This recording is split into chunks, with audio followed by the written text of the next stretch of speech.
हजारों साल पहले मिस्र दुनिया की सबसे ताकतवर सल्तनत थी। वहाँ का बादशाह फिरौन था। उसकी ताकत और सत्ता का नशा इस कदर था कि उसने अपनी प्रजा के सामने ऐलान कर दिया था, अना रब्बुकुमुल आला, यानी मैं ही तुम्हारा सबसे बड़ा रब हूँ। मिस्र के मूल निवासियों को किप्ती कहा जाता था, जो फिरौन के वफादार थे और हर सुख सुविधा का आनंद लेते थे। दूसरी तरफ बनी इसराइल हजरत याकूब अलैहिस्सलाम की औलाद थे, जिन्हें फिरौन ने गुलाम बना रखा था। उनसे बेगार ली जाती थी, उनके बेटों को कत्ल किया जाता था और बेटियों को जिंदा छोड़ दिया जाता था। अल्लाह ने इस जुल्म को खत्म करने के लिए हजरत मूसा अलैहिस्सलाम को पैगंबर बनाकर भेजा। हजरत मूसा अलैहिस्सलाम और उनके भाई हजरत हारून अलैहिस्सलाम फिरौन के दरबार में गए और उसे अल्लाह का संदेश दिया। उन्होंने कहा, बनी इसराइल को आज़ाद करो और एक अल्लाह पर ईमान लाओ। लेकिन फिरौन ने अहंकार में आकर उनका मजाक उड़ाया और उन्हें जादूगर कहा। जब फिरौन ने मुकाबले के लिए अपने देश के सबसे बड़े जादूगरों को बुलाया तो हजरत मूसा अलैहिस्सलाम की लाठी ने जादूगरों के नकली सांपों को निगल लिया। ये देखकर जादूगर समझ गए कि ये जादू नहीं बल्कि अल्लाह की कुदरत है। वे उसी वक्त सिजदे में गिर गए और ईमान ले आए। इस बात से फिरौन आग बबूला हो गया और उसने मूसा अलैहिस्सलाम और उनकी कौम पर जुल्म और बढ़ा दिया। जब फिरौन और उसकी कौम किप्ती किसी भी तरह समझने को तैयार नहीं हुए, तब अल्लाह ने उन पर अपनी निशानियां यानी अजाब भेजनी शुरू की ताकि वे तौबा कर लें।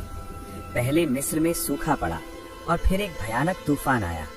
किप्तियों के बाग और महल हिल गए। तूफान के बाद हरियाली हुई, इससे उनका घमंड बढ़ गया। ये तूफान तो नेमत है। फिर दूसरा अजाब, टिड्डियों का हमला। जब वे नहीं सुधरे तो अल्लाह ने टिड्डियों का लश्कर भेजा। हवा के रुख के साथ लाखों करोड़ों टिड्डियां मिस्र पर छा गईं। तफसीर में आता है कि आसमान काला हो गया था। ये टिड्डियां आम नहीं थीं, ये इतनी भूखी थीं कि खेतों में खड़ी फसलें, फलों के बाग और यहाँ तक कि घरों के दरवाजे और छतों की लकड़ियां तक खा गईं। किप्तियों के पास खाने को अनाज का एक दाना नहीं बचा।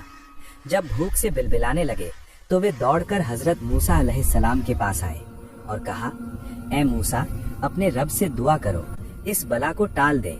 हम वादा करते हैं कि हम ईमान ले आएंगे। हजरत मूसा अलैहिस्सलाम रहमदिल थे। उन्होंने दुआ की और टिड्डियां चली गईं। लेकिन जैसे ही पेट भरा, फिरौन और उसकी कौम फिर मुकर गए। फिर अल्लाह ने घुन का अजाब भेजा।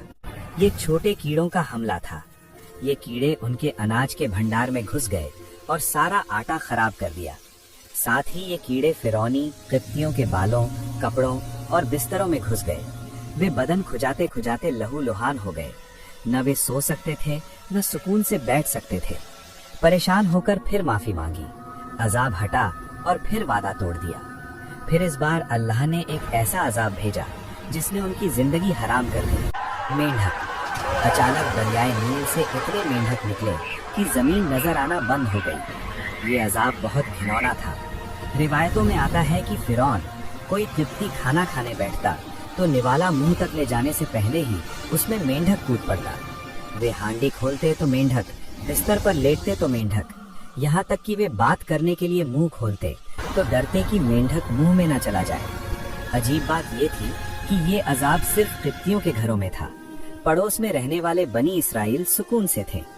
फिरौन फिर गिड़गिड़ाया। हजरत मूसा अलैहिस्सलाम ने फिर दुआ की। मेंढक मर गए, लेकिन उनके सड़ने से पूरे मिस्र में ऐसी बदबू फैली कि सांस लेना मुश्किल हो गया। जब फिरौन ने फिर धोखा दिया तो अल्लाह ने आखिरी चेतावनी भेजी। हजरत मूसा अलैहिस्सलाम ने दरियाए नील पर लाठी मारी और पूरा पानी गाढ़ा लाल खून बन गया। मिस्र, जो नील नदी पर जिंदा था, प्यास से तड़पने लगा। फिरौनियों ने कुएं खोदे, वहां से भी खून निकला। मटकों में रखा पानी खून बन गया। अल्लाह की शान देखिए, अगर कोई किप्ती और इसराइली एक ही बर्तन से पानी पीते तो इसराइली के लिए वो साफ पानी होता, लेकिन किप्ती के मुंह लगाते ही वो खून बन जाता। किप्ती औरतों ने इसराइली औरतों से पानी मांगा, लेकिन उनके मुंह में जाते ही वो खून बन जाता। वे प्यास से मरने लगे।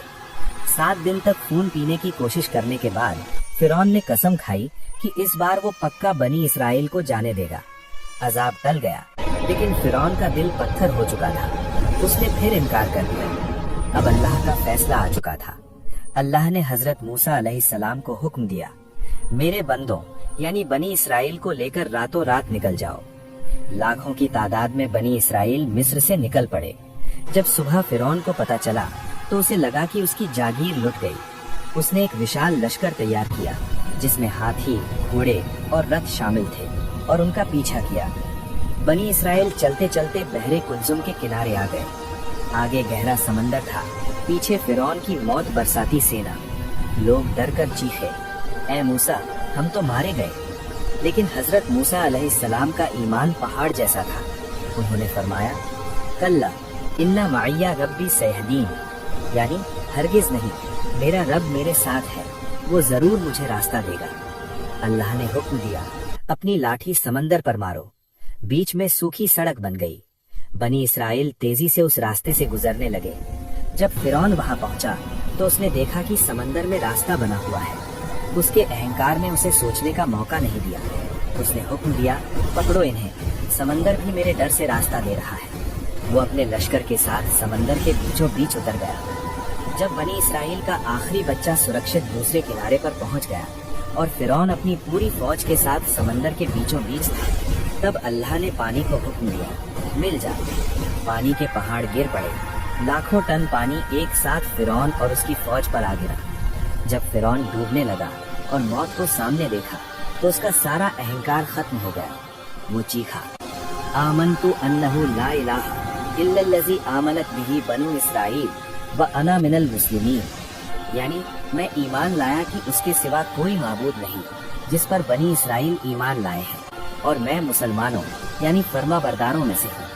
لیکن توبہ کا وقت گزر چکا تھا.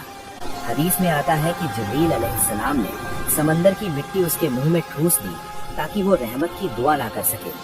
اللہ کی طرف سے جواب آیا, آنا وقد عصیت قبل وکنت من المفسدین, یعنی اب ایمان لاتا ہے جبکہ اس سے پہلے تو نے نافرمانی کی اور فسادیوں میں سے رہا.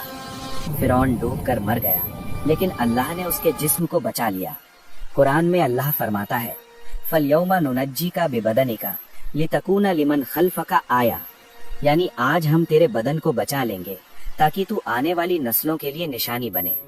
لہروں نے فرعون کی لاش کو کنارے پر پھینک دیا تاکہ بنی اسرائیل دیکھ لیں کہ ان کا جھوٹا خدا مر چکا ہے. آج ہزاروں سال بعد بھی فرعون کی ممی مصر کے عجائب گھر میں موجود ہے. یہ دنیا کو بتا رہی ہے کہ انسان چاہے کتنا بھی بڑا بادشاہ بن جائے, اللہ کی طاقت کے آگے اس کی کوئی حیثیت نہیں ہے.